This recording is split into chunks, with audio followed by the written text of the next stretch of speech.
On va découvrir maintenant les trois propriétés qui forment le modèle de boîte en CSS. Le modèle de boîte, on le verra dans une vidéo suivante pour l'instant, donc on va découvrir margin, padding et border. Juste avant, je voulais vous montrer ici, pour bien que vous compreniez vraiment le système de relatif, ici par exemple dans ma div, je peux mettre un enfant. Je vais lui donner la classe enfant. Hop. Et l'enfant, donc je vais venir ici, je vais lui mettre une largeur de 100 pixels, ou plutôt 50 pixels, une hauteur de 50 pixels et background violet, ou violet si je la prononce en français. Et donc ici on a bien le petit carré qui est apparu ici, vous voyez, il est là, très bien. Et notre petit carré, si je lui mets une hauteur de 50%, vous l'aurez deviné, ça va le calculer maintenant plus par rapport au body, mais par rapport au parent, d'accord, au parent qui est box ici.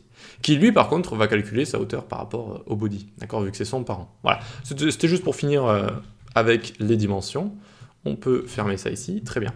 On va le refaire prendre un carré en fait, hein. J'ai vraiment envie de repartir sur un carré pour qu'on puisse bien voir tout ça. 250 par 250, super. On commence par les marges. Les marges, c'est avec la propriété margin. Margin. Si je mets 20 pixels par exemple, comme ça, une seule valeur, ça va mettre 20 pixels en haut, à droite, en bas et à gauche. D'accord, et vous l'aurez deviné là, ça s'est un petit peu décalé. Regardez, si je mets 50, ça va être plus explicite. Hop, ça se décale encore plus. Comment voir, comment visualiser ces margins? Encore une fois, la console est là pour nous aider. Clic droit inspecter ou F12 pour l'ouvrir. On vient ici, on voit qu'il y a pas mal de orange. Mais je vous ai déjà dit que le orange, notamment de gauche à droite, c'est tout ce qui est, vu que c'est un bloc, eh bien ça met une marge de gauche à droite tout du long pour pouvoir pousser les autres éléments en dessous en fait. Voilà, c'est le système de blocs, il y a des éléments qui sont blocs, il y a des éléments qui sont inline. Encore une fois, vous pouvez aller sur un site. Donc ici, vous tapez block inline elements, si je dis pas de bêtises, et normalement list, on va peut-être taper list en anglais, list block inline elements. Voilà, W3 School, HTML block and inline elements ici.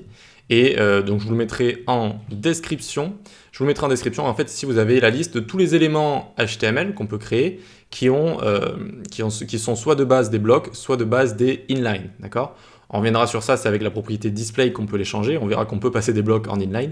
Mais voilà, avec ce site et avec cette liste du coup, qui est bien, qui vous dit tout ce qui est bloc et tout ce qui est inline. D'accord ? Et donc pour en revenir ici, c'est pour ça qu'on a ça, c'est un bloc, une div, c'est un bloc de base, et ça prend tout de gauche à droite, d'accord? Donc tout ce qu'on a ici, ça va être le fait que c'est un bloc. Par contre, ce qu'on a à gauche, ce qu'on a en haut, ce qu'on a en bas, et ce qu'on a à droite, mais qui se confond avec du coup toute la marge à droite, eh bien c'est les marges qu'on a rajoutées, c'est les 50 pixels de marge. Et regardez d'ailleurs les éléments, on peut découvrir ici que là on a notre HTML, d'accord, le DOM, et là on a toutes les propriétés qui sont associées. Et on voit qu'on a notre marge ici. Et on peut l'enlever, regardez, hop, je l'enlève, je la rajoute, j'enlève, je rajoute comme ça. C'est très pratique, la console c'est vraiment un élément extraordinaire, j'ai fait une petite formation dessus, mais on aura des petites vidéos dédiées pour découvrir ces petits secrets dans cette formation. Donc ici on peut tout changer, on peut même changer la couleur, on peut changer tout et n'importe quoi, on peut changer la taille et tout, et bref, ça c'est la marge, donc en fait c'est les dimensions autour d'un élément, d'accord? C'est du contenu autour d'un élément, on va le pousser, c'est une marge en fait, hein, tout simplement, c'est une marge autour d'un élément. C'est ça qui est important à comprendre, c'est autour. Ok, maintenant on va voir différentes façons de rajouter des valeurs. Si on veut mettre 50 pixels en haut, en bas, à droite, à gauche, on met juste 50 ici. Si on a envie de les toucher une par une, on peut faire comme ça par exemple. Hop, et là du coup on a en haut, à droite, en bas, à gauche, vous l'aurez deviné, c'est les aiguilles d'une montre, tout simplement, d'accord? Donc c'est les aiguilles d'une montre. Donc on peut gérer tous les côtés un par un, car margin est une propriété raccourcie, un peu comme background. Elle est le raccourci de quoi? De margin top, margin left, margin right, margin bottom, d'accord? Donc ça c'est si on veut gérer les propriétés une par une, on peut également faire ça, regardez, 50 pixels, 25 pixels par exemple. Et là on dit en haut et en bas, à gauche et à droite, d'accord? En haut et en bas, à gauche et à droite. Ça c'est quand on a deux valeurs.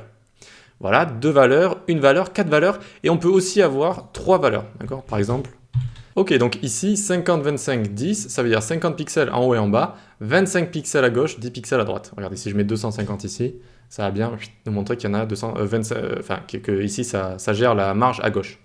Donc ça, c'est pas très utilisé, hein. Là, quand on met trois valeurs, c'est pas très explicite, c'est pas très compréhensible par rapport... Ici, lorsqu'on met par exemple deux valeurs, en haut et en bas, à gauche et à droite, c'est très compréhensible, ou quand on en met 4, ou quand on en met qu'une, tout simplement comme ça. Vous voyez? C'est les différentes façons de noter les valeurs si on a envie de les utiliser. Ok, ensuite, on va voir maintenant le padding. Le padding, alors on y va tout de suite, padding, et je vais mettre 50 pixels aussi, comme ça. Et regardez le carré, hop, il va grossir, comme ça, il va grossir. Parce que, en fait, le padding, c'est comme une marge, mais à l'intérieur de l'élément. À l'intérieur, regardez. Ici, quand on survole l'élément, maintenant on va voir du vert. Le padding en général c'est montré en vert, donc à part si vous avez des couleurs en dessous qui vont faire un mélange bizarre, normalement c'est du vert. Et là vous voyez à l'intérieur en fait, le remplissage à l'intérieur, on l'a rempli de 50 pixels, en haut, à droite, en bas et à gauche. Et exactement la même chose, hein, si je fais ça et ça par exemple, 30 pixels, 50 pixels en haut et en bas, 30 pixels à gauche et à droite. D'accord? C'est exactement la même chose que margin, etc. Ok, donc ça c'est le remplissage. C'est le remplissage. La marge c'est à l'extérieur, le remplissage c'est à l'intérieur. Et entre les deux, on a la bordure. La bordure, on y va. Border, qui est une propriété raccourcie également, de border width, c'est-à-dire la largeur, on va mettre 1 pixel. Border style, c'est le style de la bordure, on va mettre solide, c'est-à-dire un trait continu. Et ensuite la couleur, par exemple on peut mettre black ici, noir. D'accord? Et on a bien une bordure qui est apparue ici. On peut la faire grossir si on a envie qu'elle soit plus explicite. Tape 5 pixels et on a bien la bordure qui est ici. Et donc, c'est ça les bases en fait du système de boîte. C'est-à-dire, regardez, quand on passe dessus, on a la marge qui est autour, on a la bordure qui va encore entourer l'élément, mais qui ne va pas être en dehors, qui fait partie de l'élément. Et ensuite, dans l'élément, on a le remplissage. Et enfin, ensuite, on a le contenu à l'intérieur, le 250 par 250 ici. D'accord? Voilà, c'est tout ce que je voulais vous montrer. On va pouvoir parler du système de boîte très rapidement, notamment, et vous allez voir que vous allez beaucoup mieux comprendre comme ça.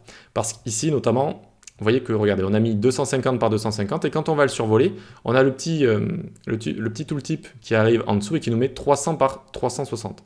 Et tout ça, c'est notamment à cause de padding ici, regardez.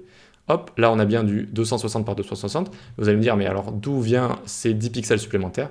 Ça vient des bordures ici. Mais ça, on verra tout ça, regardez, hop, ça repasse du coup à 250, 250.